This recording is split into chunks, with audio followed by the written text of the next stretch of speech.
is banning the use of iPhones for central government officials. That's according to a report, at least, in the Wall Street Journal. Marc Stewart joins us now from Beijing. Marc, I was just looking at Apple's numbers. Revenues from China, a fifth of their total. So this will send off a few alarm bells if it's true. What more do we know about this report?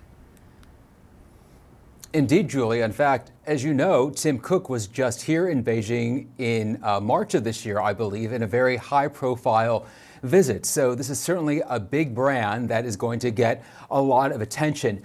Certainly, this is headline grabbing, but if you look at the relationship between the United States and China, it's maybe not necessarily surprising. China very much operates under this philosophy.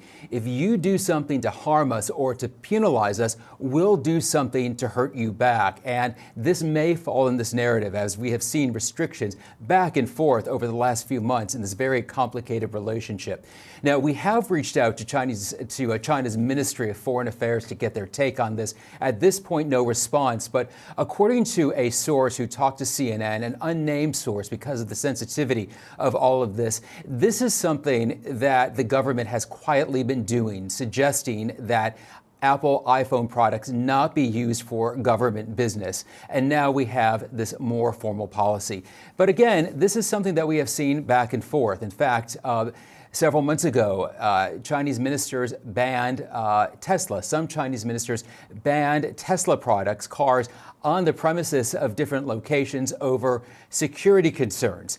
We recently saw the United States government about a year ago place some restrictions on Chinese devices, cellular phone type devices from Huawei and by ZTE. So this very much falls into the narrative.